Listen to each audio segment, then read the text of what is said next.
What's up, everybody? Welcome back to another YouTube video, and today I'm here to tell you the secret of how to burn fat 24/7 without any exercise. I know you're probably thinking, this sounds way too good to be true.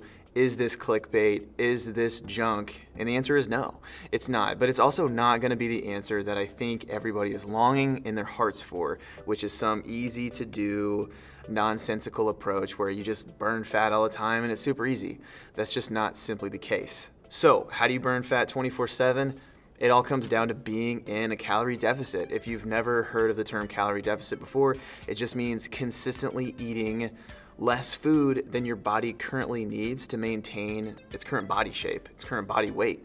So for example, right now, my maintenance calories, as we like to call it in fitness, is about 3,000 calories. So that means I can eat 3,000 calories a day and maintain my body weight, not change a thing. I'm gonna hang out around 192 pounds, and it's gonna be awesome. I eat 3,000 calories a day. I never change, no big deal. Being in a caloric deficit would mean reducing those calories beneath 3,000 by some meaningful amount, usually 300 to 500 calories, depending on how aggressive you wanna be. I'm gonna say, let's consider 2,500 calories for this example. If I go from eating 3,000 calories a day on a maintenance diet to eating 2,500 calories a day consistently, day after day after day, I am going to be in a constant state of burning fat. Why? Because I'm not bringing in enough calories to support what my body needs to be 192 pounds. Does that make sense? So here I am just breaking down the really simple math of being in a caloric deficit, but that's really it. If I were to stay in a caloric deficit of 500 calories and be at 2,500 calories for weeks and weeks and weeks and weeks on end, you would see in my spreadsheet that I would go from 192 to 191 to 190, and it would slowly creep down for a certain amount of time. Now, eventually, 2,500 calories is going to become my new maintenance, right? I can't just diet on 2,500 calories forever and waste away to 100 pounds. So eventually that becomes my new maintenance calories. And what you do at that point is reduce your calories further, maybe to 2,300. The key though is to be sustainable. But just because I wanna give you guys all of the information in this video possible, I wanna give you a practical tip on how to actually get into a caloric deficit, because it's not helpful just to say, get in a caloric deficit. That's what everybody on Instagram does.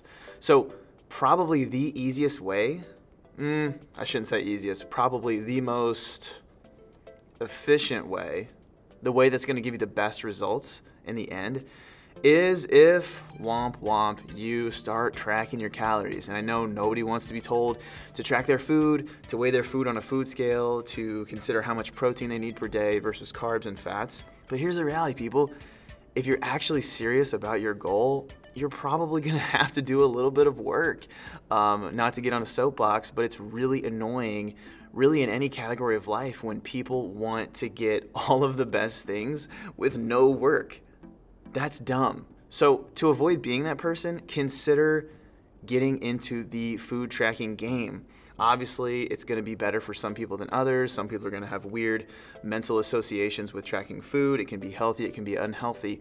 But if you're in a good place to get a little systematic with your diet, do so. This also means you're probably gonna have to learn some basic information about macronutrients. So you're gonna have to learn about proteins, about carbohydrates, and about fats, at least on a very simple level, to the extent that you know that for optimal body composition outcomes, you're gonna need to have a high protein diet. And I'm gonna throw my bias in here because nobody likes somebody who's wishy-washy on YouTube. I think you're gonna have better success on a higher carb, low fat diet for body recomposition outcomes than you would on a super high fat diet like the ketogenic diet. So anyway, that's my biggest piece of advice to you, is just kind of get into that idea of tracking your food is for sure gonna give you the most systematic outcomes. Now, is it the only way to get into a caloric deficit? Of course not. Your body has no idea whether or not you have a phone out and you're popping things into your phone. It doesn't know that. Plus, these apps didn't even exist 30 years ago.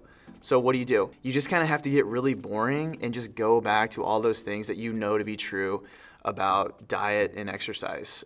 Primarily in this case, diet. So we're talking about eating a lot of greens, eating a lot of lean proteins, eating minimally processed foods. The problem with that is it's not super sustainable, because at some point you're gonna wanna eat a piece of pizza. And so the problem with this like clean eating approach, which is probably a good way to phrase it, is that although it's totally gonna work if you can stick to it and stick to like oatmeal in the morning, turkey sandwich for lunch, have a Greek yogurt for a protein snack in the afternoon, and then you come home and have tilapia with steamed rice and broccoli, that's really awesome if you can stick to it. But what I've found is it's not very sustainable. So the problem is, when the time comes when you do want the pizza, you just kind of have this mental breakdown. You're like, well, I can't have pizza because pizza makes me fat. Pizza totally doesn't make you fat. Too many calories make you fat. So if you could somehow sneak pizza into your diet while mostly eating on a clean eating sort of thing, you're probably gonna have a lot of success. So as sort of an off spin to my second point, if you could somehow channel a hybrid approach to clean eating, I think that would yield pretty good outcomes for people who just really don't want to track food. And if you don't want to track food, I get it. This is probably your next best bet. Eat clean foods for the most part. Have small treats here and there, a chocolate chip cookie when you want one, a piece of pizza here and there, but don't go crazy. Don't have 20 pieces of pizza. Don't smash 15 beers. Those calories are going to add up. So basically what we have here is sort of a tension between the people who do want to track their food and the people who don't want to track their food, and both of those people are trying to get into a caloric deficit. So I want to bring out this analogy because I think it really hits the point home in terms of like how fat loss actually works. So imagine you're going to Lowe's because you want to repaint your living room, and you go up to the guy at the paint counter and you're like, hey, I really want this specific fuchsia. Yeah, I said it, fuchsia. I want this specific fuchsia. Can you whip up a batch of paint for me? And he goes, well, like, do you want me to like measure the different hues of like, the whites and the purples, the grays, the blues, and whatever other colors are involved in making fuchsia? And you're like, that kind of sounds like a lot of work. Why don't you just kind of eyeball it and figure it out on your own? And he goes, well, we could do that, but we're probably not going to get like that exact fuchsia color that you want. And you're like, well, why not? And that's exactly how it is with tracking your food versus not tracking your food. You're obviously going to get better outcomes and more predictable, more specific outcomes in terms of your physique and your body composition if you're willing to track specific numbers. I'm talking spreadsheets, I'm talking MyFitnessPal, I'm talking Carbon Diet app, I'm talking the RP Strength app.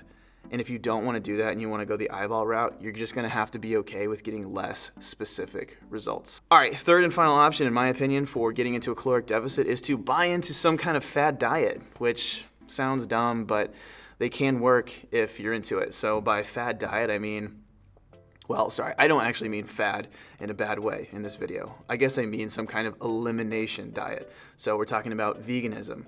You don't eat meat or any animal products. Talking keto, you keep your carbohydrates below 50 grams per day.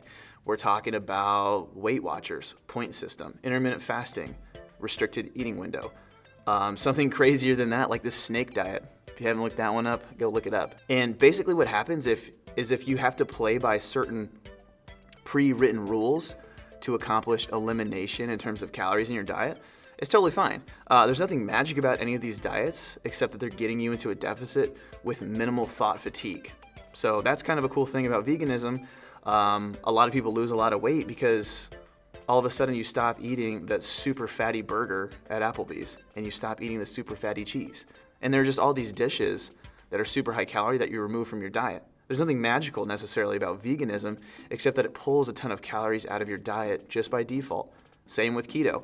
I'm not a keto guy, but if all of a sudden you can't eat donuts and pizza and burgers and all of the most calorically dense foods in the world, and you're just kind of sitting around eating peanut butter and protein shakes and vegetables, to be fair to the keto people, you're gonna lose weight. You know what I'm saying? So just keep that in mind. And I wish everyone the best when it comes to burning fat 24/7. It really just comes down to being in a caloric deficit. Just to recap really quick, I think you can do it in 3 different ways. 1, hop on the track your food train. I've been on it, I love it, it works really well for my life. If it's not good for your life though, be honest with yourself, that's okay. If it's not good for your life, think about modifying the clean eating approach. Eat mostly clean foods, mostly whole foods, as much as you can. Give yourself a treat here and there in moderation. Play the mindfulness game. And thirdly, if those don't work for you, you might have to try a fad diet or a trendy diet or something that's based in elimination so that you don't have to think quite as hard about numbers and macros and this and that and this and that. Does that make sense? All right, let's wrap the video up, guys. Thank you so much for tuning in. I hope you've learned something. If you have any questions, hit me up in the comments. I would love to be engaging with more people. I know my YouTube channel is super new and it's, we're getting like little baby amounts of views, but that's totally fine because I'm here to stay and I just want to be bringing you guys value as much as I possibly can. The last thing I want to say is if you are interested in coaching, I totally do that. I help people with their fat loss goals, I help people with their muscle building goals, and I love doing it. I will pop a link here on the screen, ping, if you want to check out the website where you can read about everything we offer. My good friend Josh Mydell and I run Ivory Fitness here in Columbia, Missouri, but it's all online, so it doesn't matter where you live. If you want to get coached, hit us up via the link. All right, guys, that's it for this time. If you haven't done it already, go ahead and like the video, subscribe, hit the notification bell because I'm going to be bringing out more and more content as I get used to this YouTube game. And I hope everybody has a wonderful day. I'll see you next time.